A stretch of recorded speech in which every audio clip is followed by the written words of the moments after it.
खुदावंद यीशु मसीह के बाबरकत और फ़तेहमंद नाम में आप सबों को पास्टर मिस्टर डेविड का सलाम। आइए अज़ीज़ों, आज का हवाला हम तिलावत करेंगे मुक़द्दस पौलुस रसूल का ख़त रोमियो के नाम, उसका 8वां बाब और उसकी 11 आयत का पहला हिस्सा।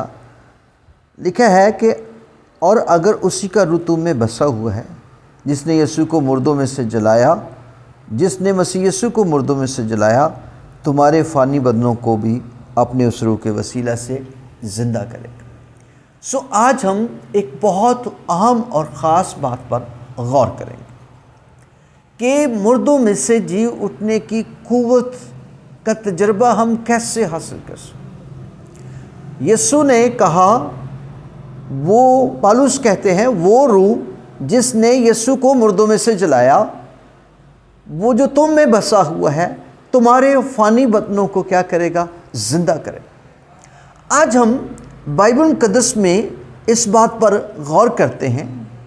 फ़ानी बदन क्या है? फ़ानी बदन यानी फ़ना होने वाला, जिस बदन में हम मौजूद हैं, जिस बदन में हम चल फिर रहे हैं, ये तमाम बदन जो है वो फ़ना हो जाएंगे।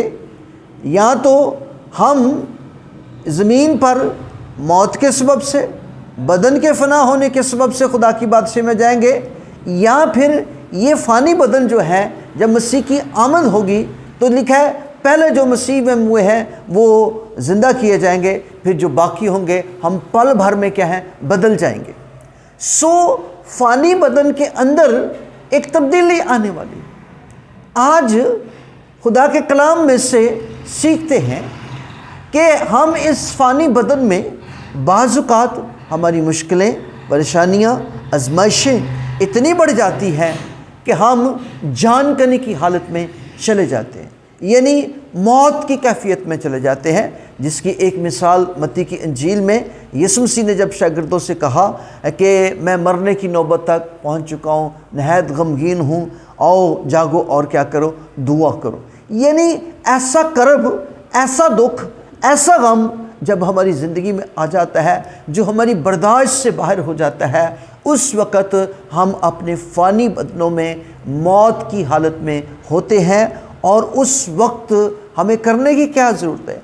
हमें उस खुदा के वादे को याद करने की ज़रूरत है जिससे उसने कहा, तुम्हारा दिल न घबराए, मैं तुम्हें अपना इत्मीनान दिए जाता हूँ। मैं पहले तुम्हारे साथ था, अब तुम्हारे अंदर हूँगा, मैं तुम्हें हरगिज़ यतीम न छोड़ूंगा। इन फ़ानी बदनों के अंदर हम बेशुमार तजर्बे, मौजज़ात, रूह कुद्स की कुदरत को अपने दरमियान देख सकते हैं। बीमारी आती है तो शिफा हो जाती है, हम कमज़ोर होते हैं तो ज़ोर पाते हैं, हम शिकस्त खुर्दा होते हैं, हम फ़तह पा जाते हैं। तो ये सारी माफ़ोकल फ़ितरत कुदरत पाक रूह की है जो हमें हासिल होती है जब हम मुश्किलों, आज़माइशों में होते हैं।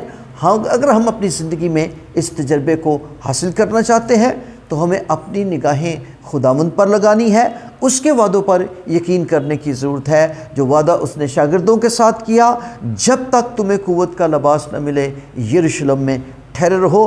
खुदा की क़ुव्वत, रूह कुद्स की कुदरत खुदा का पाक रूह है। God bless you. खुदावंद आप सबों को बरकत दे। आमीन।